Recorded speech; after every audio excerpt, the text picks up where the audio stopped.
주간 평안하셨습니까? 네.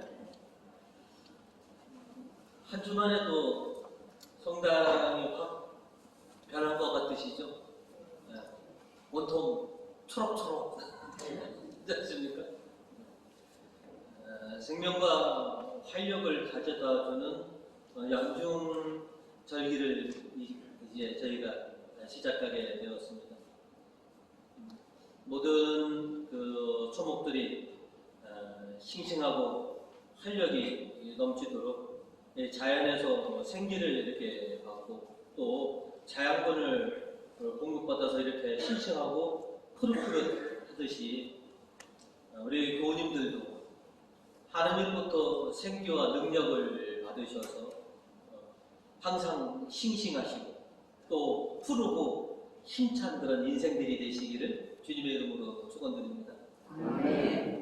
오늘은 주님의 종이 여기 있습니다 라고 하는 제목으로 여러분과 말씀을 나누고자 합니다. 오늘 말씀을 통해서 저희가 가장 먼저 기억해야 될 것은 우리가 주님을 섬기도록 선택되었다라고 하는 이 사실을 다시 한번 상기해야 하는 것이죠.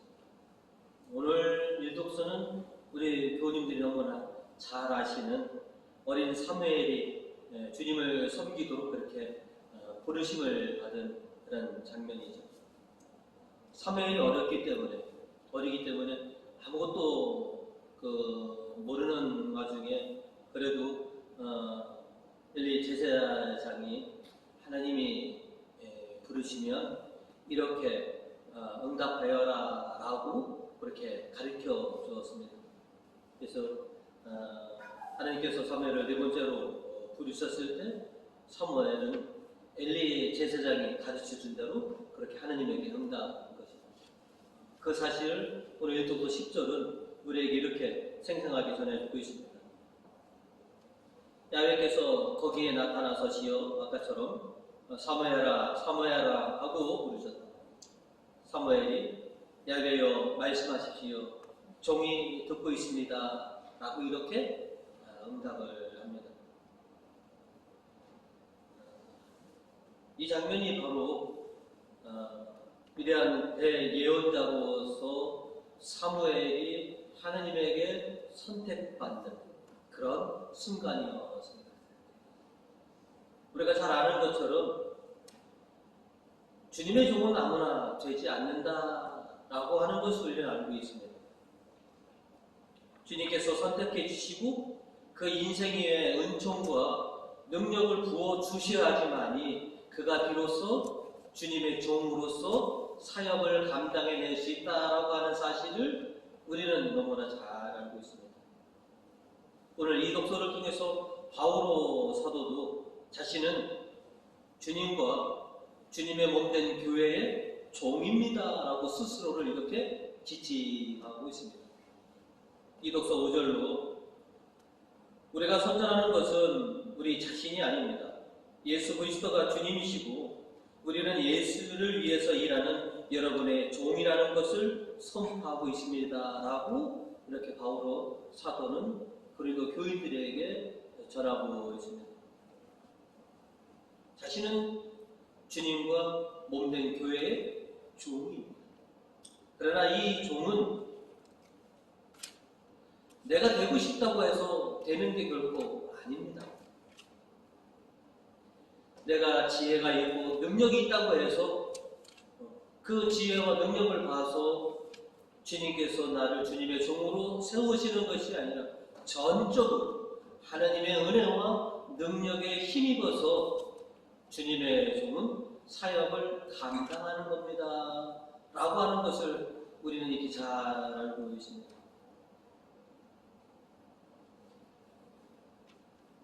어린 사무엘을 대예언자로 부르실 때 사무엘이 어떤 뛰어난 능력이나 지혜가 있어서가 결코 아닙니다. 오늘 일독서는 그저 사무엘은 철부지 어린아이에 지나지 않았다라고 하는 사실을 우리에게 다시 한번 상기시켜 주시는데 7절에 보시면 야훼께서 말씀으로 사무엘에게 나타나신 적이 없으셨고 사무엘은 아직 야훼를 알지 못했다 됐다는 것이다 라고 우리에게 알려주고 있습니다.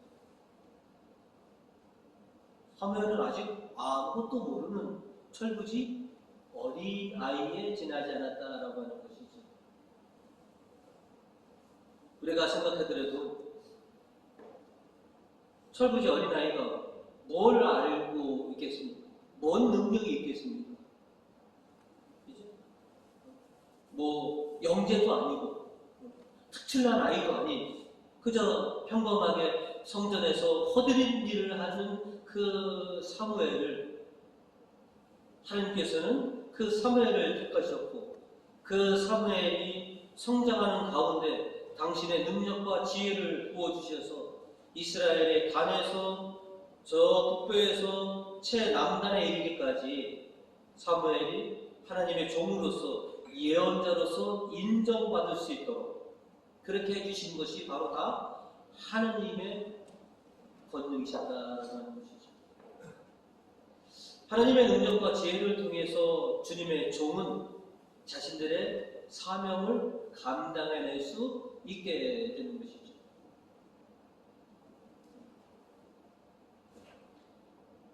제가 신학교를 졸업하고 한 3년 사회생활을 하다가 다시 그 신대원에 진학했는데요. 결정적인 계기는 그렇습니다. 나 같은 사람은 성취자가 되면 안 돼. 1986년도에는 소명을 가지고 신학교에 갔지만 나는 참 부족한 사람이구나. 나 같은 사람이 어떻게 주님의 종이 될까라고 해서 대학원을 진학을 하지 않고 사회로 나왔습니다. 저 스스로가 굉장히 부족한 사람이라는 걸 압니다. 그런데 결국 하나님께서는 그 부족한 내가 나는 필요하다. 네가 뛰어나서 머리가 좋아서 능력이 있어서 내가 너를 택하는 것이 아니야. 그 말씀이 그 깨우침이 있었습니다. 내가 부족하지만 이 부족한 사람도 주님께서는 필요로 하고 계신다. 거기에는 더 이상의 겸손된 거부를 할 수가 없었습니다. 제가 어떻게 그런 일을 감당할 수 있겠습니까? 라고 하는 말을 더 이상 고백할 수가 없었습니다. 부족한 나도 쓰신다는데 당신이 만들어가지고 당신이 필요하시다는데 그래서 3년 만에 다시 신학교로 돌아가게 되는 것이죠. 지금도 부족합니다. 하지만 이 부족한 종을 주님께서는 깨우쳐 주시고 또 가르쳐 주시고 인도해 주셔서 그래도 부족한 종이 당신의 일을 해나갈 수 있도록 그렇게 섭리해 주신 줄 저는 믿고 있습니다. 그리고 앞으로도 부족하지만 주님께서 이끌어 주셔서 또 가르쳐 주셔서 당신의 사명을 감당하라고 그렇게 힘을 주실 줄 믿고 있습니다. 바로 사도는 오늘 이독서 6절로 이렇게 말씀을 하셨습니다. 어둠에서 빛이 비춰오너라고 말씀하신 하나님께서는 우리의 마음속에 당신의 빛을 비춰주셔서 그들의 그리스도의 얼굴에 빛나는 하나님의 영광을 깨달을 수 있게 해주셨습니다. 성령께서 우리 내면에 빛을 비춰주셔서 우리로 하여금 주님의 종으로서의 사명을 깨닫고 그 길을 걸어갈 수 있도록 그렇게 환히 밝혀주셨기 때문에 비로소 우리가 종이 될 수 있다는 것이죠. 저와 여러분은 다 주님께 선택받은 주님의 종들입니다. 주님의 성령께서 우리 마음을 조명해 주셔서 내가 너를 선택하였고 부족하고 능력이 없지만 내가 너를 지명하였노라. 이제 내가 이끄는 대로 내가 시키는 대로 그저 너는 따라와라 라고 이렇게 말씀해주고 계십니다. 우리가 아무리 지혜를 키우고 능력을 키우건들 하나님의 지혜와 하나님의 능력에는 너무나 미천한 존재입니다.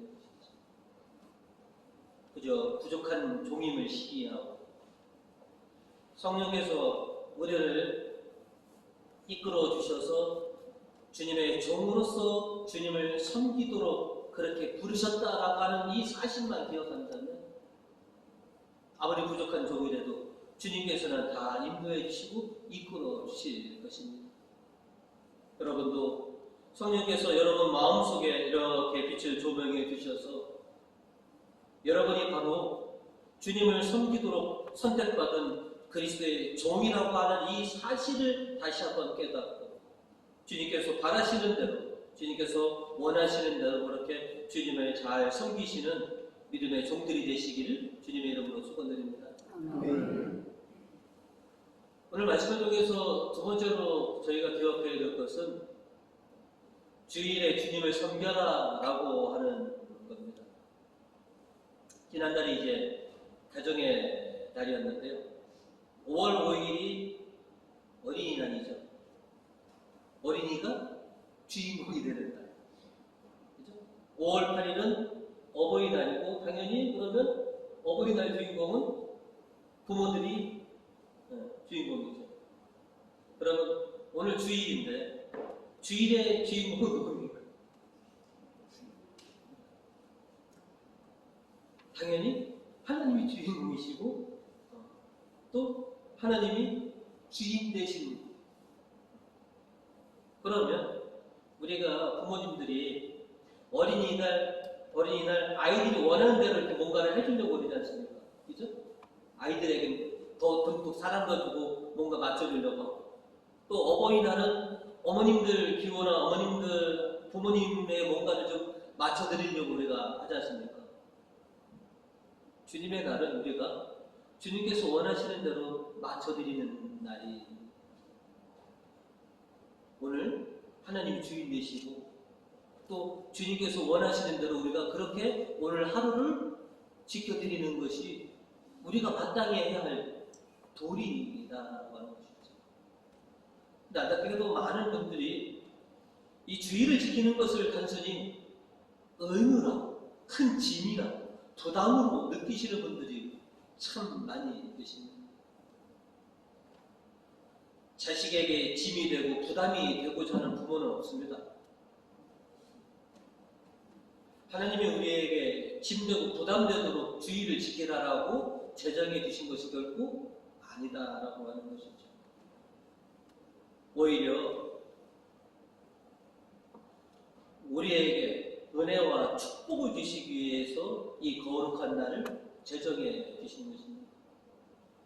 오늘 복음 27절과 28절로 예수님께서 이렇게 말씀하십니다.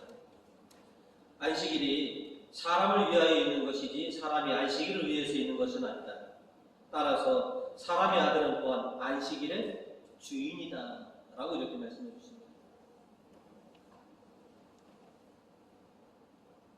주일의 주인은 하느님이시지만 이 주일은 우리에게 이익과 행복을 주시기 위해서 제정하신 날이다 라고 하는 것입니다. 또 안식일을 지키는 것은 하나님의 사람의 특별한 특권이고 선물인 것이죠. 오늘 우리는 주일을 주일이라고 부릅니다. 그러나 오늘을 세자로 부르시는 분이 계시죠. 그러니까 주일이라고 부르시는 분이 계시고 일요일이라고 부르시는 분이 계십니다. 주님의 자녀들만이 주님이 택하신 사람만이 하나님께서 지정하신 날을 주님의 날로 부릅니다. 미신자들이 주일이라고 부르십니까? 아닙니다. 일요일이라고 부르지만 주일을 주일로 부를 수 있는 것, 주일을 주일로 섬길 수 있는 것은 오직 하나님이 택하신 종들만, 하나님의 자녀들만이 가질 수 있는 특권이고 선물인 것이죠.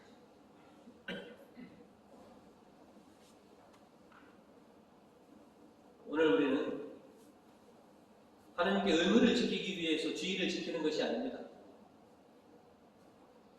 하나님께 축복을 받고 은혜를 받아서 생기 넘치는 그런 인생으로 하나님과 더불어 살아가는 그런 하나님의 종들, 하나님의 자녀가 되기 위해서 오늘 우리가 이렇게 주일을 지키게 되는 것이죠. 실상 우리가 주의를 지키든 주의를 못 지키든 하느님에게서는 그 어떤 영향도 미치지 못합니다. 우리가 주의를 안 지키면 하느님이 큰 탈이 나십니까? 아닙니다. 하지만 우리는 주의를 지킬 때와 주의를 지키지 못할 때 우리는 큰 영향을 받고 있습니다. 하느님을 위해서 우리가 주의를 지키는 것이 아닙니다. 나 자신을 위해서 지키는 겁니다. 여러분 수십 년 신앙생활을 보셨지만 주의를 지킬 때하고 주의를 못 지킬 때 큰 차이를 여러분은 몸소 체험하고 계십니다. 주님께서 우리에게 주일이라고 하는 것을 제정해 주시는 것은 다 너희를 위해서입니다. 너희가 은혜가 되고 축복이 되기 위해서 내가 이 날을 내 날로 지정해서 너희로 하여금 지키게 하는 것이다 라고 하는 것이죠. 뭐가 더 이득이냐? 주의를 지키는 것이 나에게 더 이득이냐? 아니면 주의를 안 지키는 것이 더 이득이냐? 주의를 주님이 주인 되시게 지키는 것이 더 이득이냐? 아니면 내가 이 날의 주인으로 보내는 것이 더 이득이냐?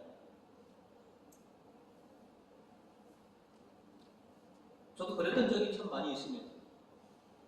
오래도록 냉담한 적도 있습니다. 뭐에 빠져서, 돈 버는 재미에 빠져서 몇 달씩 쉬지 않고 밤낮없이 일해서 참 많은 돈을 만져보기도 했습니다. 제 인생의 추억이지 큰 득은 되지 못했습니다. 무엇이 내 삶에 더 큰 이득이냐? 주님이 주인 되시게 지키는 것이 나에게 더 큰 이득이냐? 아니면 내가 내 인생의 주인으로 살아가는 것이 더 이득이냐? 신명기 5장 12절과 14절은 우리에게 십계명을 주시면서 하신 말씀을 이렇게 전해주고 있습니다. 안식일을 거룩하게 지켜라. 너희 하나님 야훼가 분부한 대로 해야 한다. 엿새 동안 힘써 내 모든 생업에 종사하고 이랜 날은 너희 하나님 야훼 앞에서 쉬어라. 근데 우리나라 사람들이 능력이 있는 게 뭐냐면 이렇게 말을 줄입니다. 붙이기도 하고. 그래서 전부 다 기억하는 거는 쉬어라라고 하는 거는 다 기억합니다. 그런데 그 앞에 거를 생각합니다. 내 앞에서. 성경에는 분명히 하나님 앞에서 쉬어라라고 했는데 우리는 그냥 쉬어라고 그랬으니까 내가 내 마음대로 쉬어도 되겠네. 내가 원하는 곳에서 원하는 장소에서 쉬면 되겠네. 주님은 당신께서 지정한 날, 당신께서 지정한 장소, 당신 앞에서 쉬어라 라고 이렇게 하셨습니다. 그래야지 너희에게 은혜와 축복이 있다라고 하시는 것이죠. 오늘 우리가 기쁜 마음으로 주님께서 정해주신 날, 정해진 장소에 당신 앞에서 지키고자 이렇게 나와 있습니다. 그런 우리들이 대견하셔서 오늘 주님께서 우리에게 은혜와 축복과 생명의 선물을 우리에게 허락해 주실 것입니다. 내가 주인이 되는 날, 내 마음대로 하는 날이 아닌 주님이 주인이 되셔서 주님께서 바라시는 대로 그렇게 오늘 하루를 온전히 바치셔서 복되신 우리 교우님들 되시기를 주님의 이름으로 축원드립니다. 끝으로 오늘 저희가 기억해야 될 것은 복음으로 인내하고 승리해라 라고 이렇게 말씀을 드리겠습니다. 신자로서 살아간다는 것이 쉽지 않다는 것을 여러분은 몸소 다 알고 계십니다. 주님의 사람으로서 이 세상에서 살아간다는 것이 참 녹록지가 않습니다. 그리고 우리가 어떻게 살아가는지 참 많은 사람들이 우리를 예의주시하고 있습니다. 지역사회의 이목이 다 신자들을 보고 있습니다. 제가 이럴 때는 어떻게 행동하나, 제가 이런 상황에서는 어떻게 하는지 세상은 신자들을 예의주시하고 있습니다. 아주 우리 교우님들이 제가 어떻게 하나 보는 듯 안 보는 듯 아주 그래서 제가 어떻게 사는지 다 보시지 않습니까? 마찬가지로 세상 사람들이 신자들이 어떻게 살아가는지 다 예의주시하고 있습니다. 이런 데는 제가 어떻게 행동하고 이런 데는 어떻게 하는지를 항상 그렇게 주목하고 있다는 것이죠. 예수님도 마찬가지였습니다. 예수님을 따르는 수많은 군중들이 있는데 예수님을 좋아서 추종하는 사람들이 있는 반면에 예수님을 시기하고 반대하는 사람들도 예수님을 따라다녔습니다. 그리고 예수님에게 요만한 흠이라도 잡으면 그것을 빌미 삼아서 예수님을 주저앉히려고 예수님을 무너뜨리려고.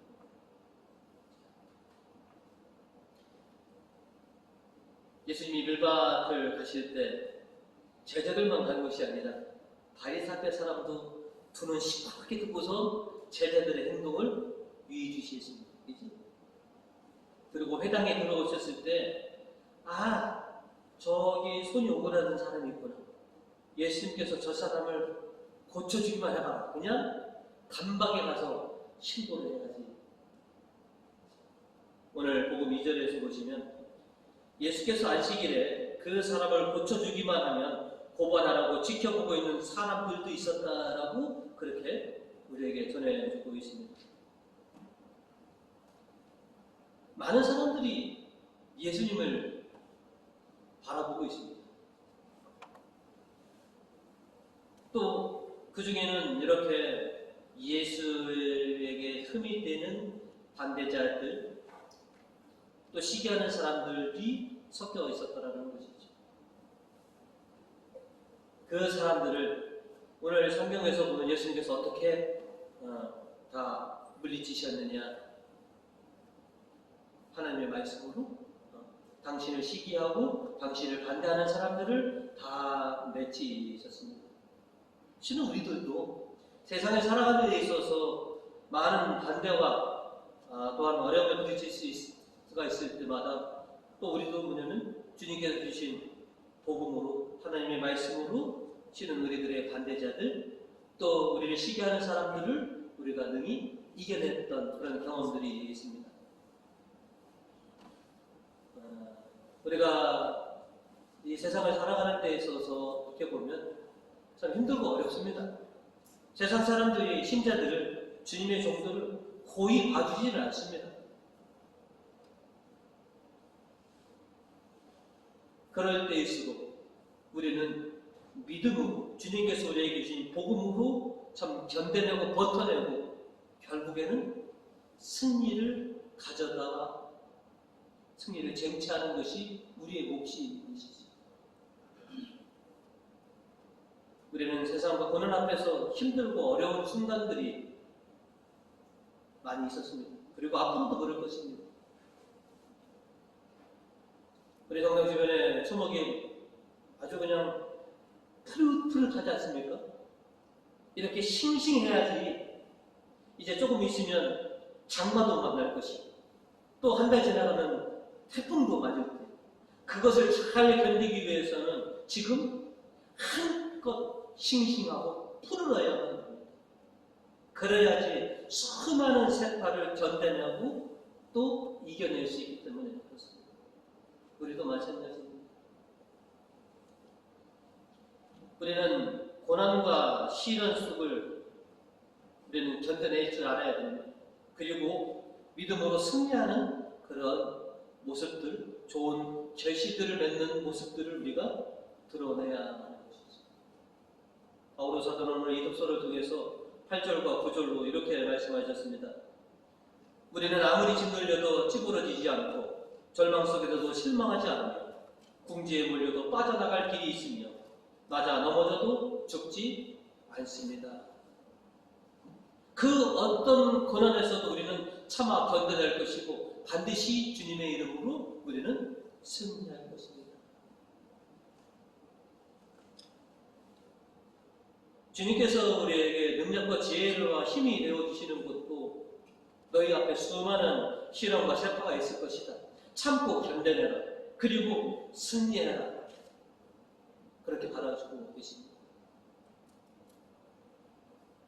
우리는 이 세상과 고난에서 우리는 싸워서 승리할 수 있습니다. 왜? 우리 안에, 이 안에 우리가 누가 있습니까?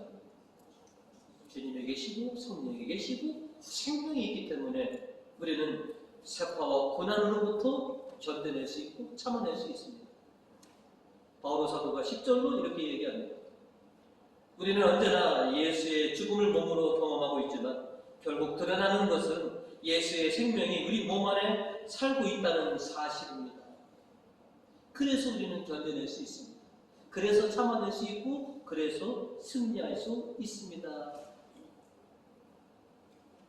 또 성령께서 우리를 도와주셔서 우리로 하여금 좋은 그런 결실들을 맺어갈 수 있도록 그렇게 힘주시고 계십니다. 로마서 8장 28절로 바오로 사도는 이렇게 얘기했습니다. 하나님을 사랑하는 사람들, 곧 하나님의 계획에 따라 부르심을 받은 사람들에게는 모든 일이 서로 작용해서 좋은 결과를 이룬다는 것을 우리는 압니다.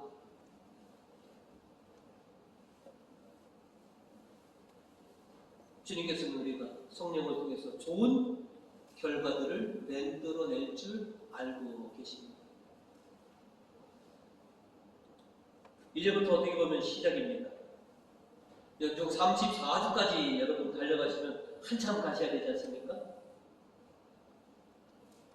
이 초목들이 자연으로부터 생기와 자양분을 흠뻑 받아서 지금 푸릇푸릇해지야지만이 수많은 그런 역경들을 속에서도 버텨낼 수 있는 것처럼 우리도 그렇습니다. 주님께서 우리로 하여금 나에게서 힘을 받아라. 내가 주는 지혜와 능력을 받아라. 그리고 세상에 나가서 견뎌내라. 그리고 내가 원하는 또 너희들이 원하는 그 결실을 맺을 것이다. 이렇게 응원해주고 계십니다. 이제 저와 여러분, 우리 안에 주시는 성령의 생명을 통해서 또 주님의 그 힘을 통해서 그러니까 세상 일들 여러분 지금도 잘 견뎌오시고 버텨왔지 않습니까? 앞으로 또 어떤 일이 있을지 모르지만 능히 버텨내시고 견뎌내실 수 있으실 것입니다. 여러분 육신에 힘이 없으시면 주님에게 힘을 달라고 청해 주십시오. 주실 겁니다. 여러분이 어려움이 있으면 세상에 답은 항상 존재합니다. 그 답을 구하기가 어려울 뿐이시죠. 그죠?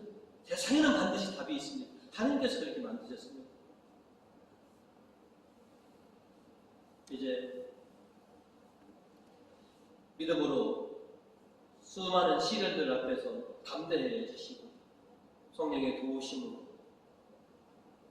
그 모든 것들을 이겨내시고 아름다운 결실들을 맺어서 주님께서 내가 그럴 줄 알았다. 잘 견뎌냈구나. 잘 컸구나. 라고 하는 그런 칭찬을 들을 수 있는 주님의 종들이 되셨으면 합니다. 참 어려운 일들을 해내는 게 신자입니다. 능히 다 할 수 있는 일을 해내는 것은 일반인들도 합니다. 참 이건 어렵겠는데? 이건 참 답이 없을 것 같은데? 라고 하는 것들에서 답을 찾고 그 힘든 일들을 해내는 게 주님의 종들이 해야 할 것이죠. 주님은 우리가 그렇게 되기를 원하고 있습니다. 어려운 인생을 잘 풀어나가시고 좋은 결실들을 맺을 수 있는 그런 사람들로 여러분이 쑥쑥 자라나시기를 담대하신 주님의 종들이 되시기를 그렇게 고대하고 계십니다. 주님께서 바라시는 대로 또 주님께서 여러분이 선택하신 그 선택이 그래 내 선택은 틀림없다 라고 하는 이런 칭찬을 들을 수 있는